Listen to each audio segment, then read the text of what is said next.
Suicide Squad Isekai episode 7. I'll say this is probably the most interesting episode so far. So we're just going to jump right into it. So we start off with Harley and Joker, and they're scouting out this bank. This bank is supposed to be like super top notch. Really good security, really good walls, good guards, good save. Everything about this place is top notch. No one has ever been able to successfully break into it before. And so Joker asks Harley, how do you think we should do this? How do you think we should pull this off? Harley thinks about it for a moment, and she's like, I think we shouldn't. I think we should just run away. And Joker basically says, you're very smart, Harley, but there's one thing you should know, and it's that I always want to experience something that no one else has ever experienced. Like, I don't care about breaking in to get the money. I want to break in just to be the first one to be able to do it. And then that's when we cut to the present day, where the Suicide Squad are checking out the fortress that the Thinker created in the last episode. And so Clayface creates like a small 3D model version of the fortress. Deadshot scans the area and starts marking down where all the Elven guards are at. And they're trying to come up with a plan on how to break into this place. And they're like, well, the place seems to be impenetrable. Like, the towers seems to be well built. We got guards everywhere. Their patrol patterns doesn't leave any blind spots. How are we going to break into this thing? And that's when Harley has like a flashback to that moment. And she's like, well, me and my pudding, there was this one bank that we broke into that no one else had broken into before. It had really good guards. It was basically considered impenetrable. But the thing is that it doesn't matter about the toughness of the security or the guards or anything like that. All that matters is getting the guy with the keys. And so that's when they realize, if we want to break into this place, we got to simplify this plan. So Peacemaker notices like this shack off to the sides near the fortress, and he starts coming up with this plan. That's when we cut to later that night, where we see Clayface stuffed inside a backpack that King Shark is wearing. And the plan is that King Shark is going to go into the water, swim across, and basically come up behind the fortress. While there, he's going to leave Clayface behind, and then he's going to grab one of the elves, stuff the elf in the sack, and then come back to the shack where he's going to give the elf over to Peacemaker.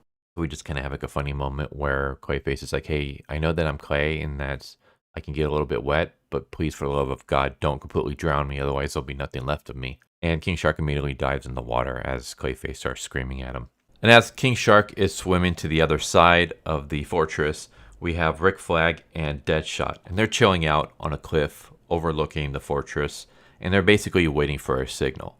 And they start arguing for a moment because they're like, what's the signal? We never really discussed what the signal was going to be.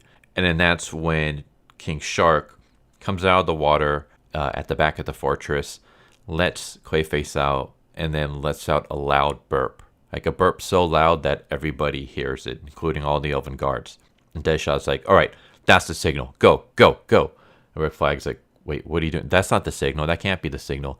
And Deadshot just shoves him off a cliff. And so Rick Flag just tumbles to the floor, and all the Elven guards see him. And so they start chasing him, and he starts running towards the shack. And as he's doing that, King Shark has one of the guards shoved into his sack, and he swims back to the shack. And the plan originally was going to be that Peacemaker was going to dress up as the elf. He was going to basically knock out the elf, put on his clothes, and then portray himself as an elf. And we see Peacemaker like rip off his shirt and his helmet and then put on a wig. And everyone just kind of looks at him like, dude, what the hell? Like, there's no way you're going to pass as an elf. Like, you're super burly and muscular, and all the elves are like really thin and wispy and stuff. There's no way you're going to be able to pass as an elf. We're going to need a new plan. And so that's when he's like, okay, well, all the elves are connected by the Thinker. Like, they all have like a hive mind because of the Thinker's ability. So my plan is like, if we injure one of the elves, would all the other elves feel it? So he straps this elf down to a chair, and he just starts torturing the hell out of this poor guy. So he's just torturing this elf, and all the other elves nearby like start feeling the pain. So as Peacemaker like mangles this elf's hand, all the other elves start feeling pain in their hand. And so the Thinker is like, okay, well, one of these elves that I'm controlling is experiencing like very volatile emotions. I need everyone else to go after where this guy is at and see what's going on. So all the elves start rushing towards the shack. So as all the elves are chasing after Rick Flag, Clayface sneaks into the fortress by shape-shifting into the Thinker. And so he's walking into the fortress and he comes across Katana. And now his part of the plan is that he has to keep Katana's attention, keep her distracted, keep her away from the Thinker. Basically split up her and the Thinker so that it'll be easier to take the Thinker out. And so Clayface decides, okay, the way I'm going to distract her is I'm going to pretend to be the Thinker, and I'm going to basically tell her that, hey, I wanted to discuss some mind things with you. Like, I want to discuss some brain stuff, some smart things. So why don't we go into this room and just talk about brain stuff? And Katana's like, okay. And I'm just like, I can't believe that part actually works because, Clayface is a terrible actor. But anyways, it works. So he gets Katana attention and she's focused on Clayface. And so that's when Harley and King Shark, they see this army of elves rushing at them and they start fighting them. So we just see Harley and King Shark just wailing on these elves. And eventually it gets to a point where Deadshot's like, all right, time for the next part of the plan. So he shoots another statue.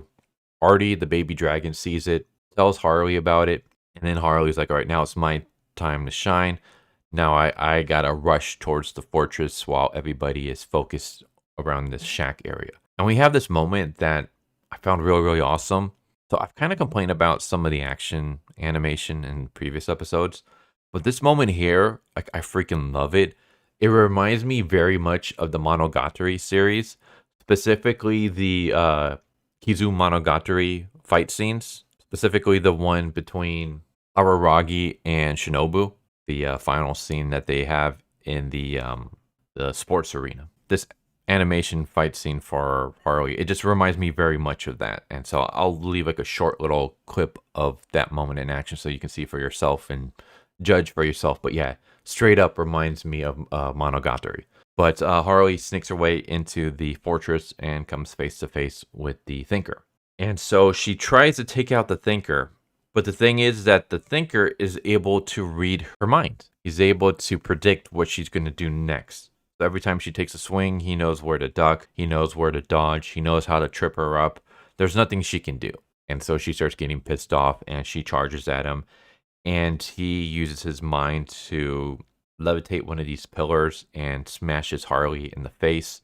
And she falls to the floor, gets up, and instead of seeing the cartoon birds flapping around her head, she sees Artie and she starts laughing maniacally. And as she's laughing, she throws her baseball bat and it smashes into the Thinker's face. And that's when the Thinker realizes, you purposely allowed yourself to get hit in the head so that I wouldn't be able to read your mind. I was like, all right, this was awesome. And it reminds me very much of, if anyone's reading Chainsaw Man, in the manga part 2, there's a moment where Denji is fighting against, I believe it's the Falling Devil. And the Falling Devil is able to predict Denji's movements.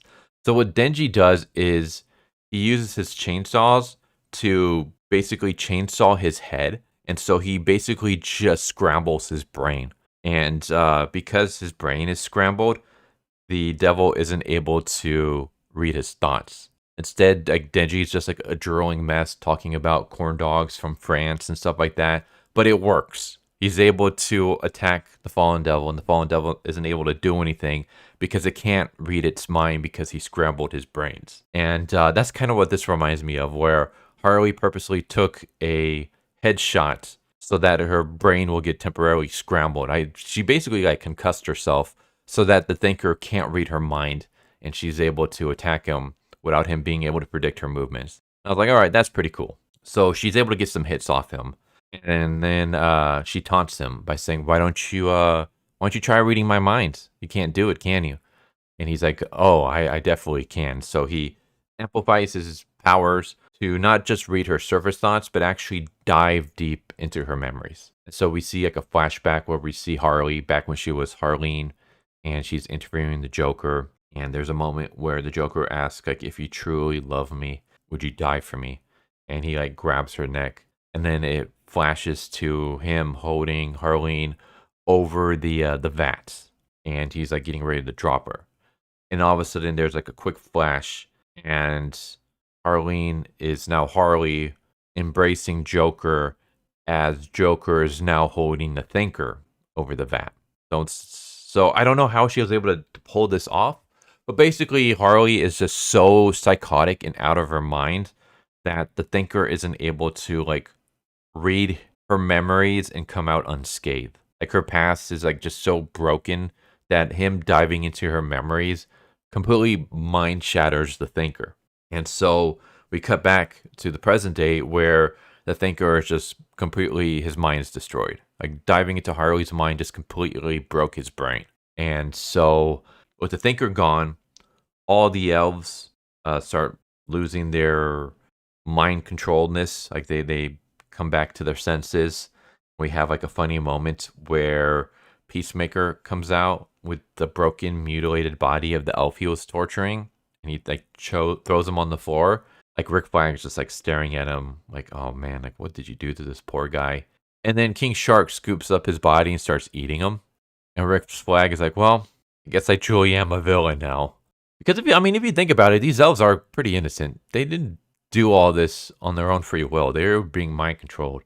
And so Peacemaker just tortured poor dude who had his brain mind controlled, and then King Shark ate him. So yeah, we just have like that kind of humorous moment. But back with Harley, the fortress like just completely gets destroyed, and we see Katana like walking amongst the rubble, and she comes across the Thinker, and basically she's like disappointed in him that he's failed again. So she decapitates him. So the Thinker is dead. Katana lops off his head, and Harley like sees her and basically is like, why did you do that? Wasn't he on your team? Which is kind of funny for Harley of all people to care about teammates. Then again, this Harley is pretty different than the Harley we see in the comics and stuff like that. I actually kind of like this version of Harley. My favorite version of Harley is still the OG Harley from Batman the Animated Series, like her first appearance. Like that is the perfect Harley for me. I don't care for current day Harley where she's just kind of like Deadpool. It's just, I find that very annoying. Arkham Harley's pretty cool too. Harley from the Arkham series. Yeah, this Harley's different from all of those iterations. I actually don't mind this Harley. I like her.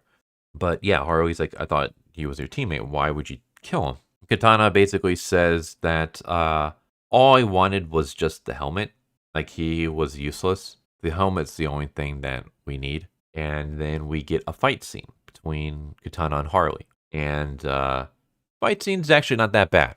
A lot better, in my opinion, than the first fight scene we had between the two of them in episode 1. Better animated, in my opinion. I'll show a little bit of the animation here. So yeah, they're fighting each other for a bit. At one point, Harley loses her bat, and Clayface turns into a sword so that Harley can wield him.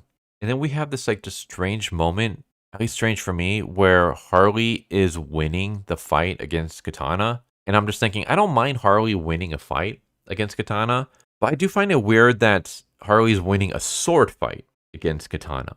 Because that's like Katana's specialty. I mean, her name is literally Katana. Her specialty is that she fights with the samurai sword, and she's supposed to be like very tough with it. She's a skilled swordswoman. Harley beating her in the sword fight, I'm just like, really? Like, I love Harley, but I don't think I see that happening. So yeah, she basically starts overcoming Katana and like actually winning this sword fight, when all of a sudden a bullet hits near Katana and it's Deadshot. And that's when Katana realizes, okay, well, the rest of the squad is here. I'm not going to be able to win this fight since I'm all alone. So she just takes the helmet and she runs off and dives over the edge of a cliff. And the squad's basically celebrating. We cut to the next morning where Artie the dragon uses his flame breath to light the fortress flag on fire. And so the squad's all like happy that they were able to take down this fortress as well as disarm the bombs in their necks. And they ask Rick Flag, like, hey, is there any way that like you can deactivate this for us? And he's like, nah, there's nothing I can do about that. But at least now we can send a signal back home. And so the signal back home is Artie burning the flag near the gate. Like they're hoping that basically Amanda Waller back on Earth will be able to see this flag burning in some way. And then that's when we cut to the human kingdom, where the queen gets informed that the Suicide Squad had has been able to take out the Elven fortress. And the princess is excited that people that she helped rescue are doing good. Like they just completed an amazing mission. And her and Cecil are happy about this until they see the queen getting super pissed off and basically says, I want you to go after the Suicide Squad and either bring them back here or if they resist, cut off their heads. But I want them dead. And then she just has this like really crazy psychotic look on her face. So yeah, once again, there's something up with the queen. Like the queen seems to want to kill the only hope that she has. And I don't know if it's because these people are showing her up. I don't know if there's some kind of like maybe she wants the war to keep going because maybe, I don't know, like not to get all political or anything like that, but wars can be very profitable for governments. So maybe that's why, like maybe she wants the war to keep going. Maybe she wants the war to end on her terms. Something's up. Something's bothering her about the fact that the Suicide Squad seem to be succeeding in their mission. But yeah, that's how the episode ends. And so I love this episode. I think it's my favorite so far. Cool fight scenes, good animation with that. And I just love the idea of the Suicide Squad basically breaking into this fortress by doing something very simple. Like first they come up with this plan, and the plan's like so simple that even the thinker is like, Jesus Christ, like I overestimated them. Like I was thinking about all these ways that they can break in, and then they pull it off in like a simple manner. And then I just love the fact that Harley like beats them by getting concussed on purpose, like just scrambling her brain. She basically pulls a Denji. And yeah, like we just had some good sight gags and good humorous moments. I didn't go over all of them, but this episode was a lot more funnier than the last episode. So all in all, like I thought this was the best. We had good fight scenes, good animation for those fight scenes, good humor, just interesting moments. So I would say episode 7 is the best episode so far, in my opinion. But yeah, I really enjoyed this this episode. The series has been great. Best thing coming out of comic books in a long time. So there you go. Suicide Squad Isekai episode 7. I hope you enjoy, and I hope to see you next time. Take care. Later. Thank you for watching my video. I hope you enjoyed it. If you didn't, I still want to thank you for watching it this far, and I hope the next one is more to your liking. With that said, thank you once again, and I hope you guys and gals have a good one. Later.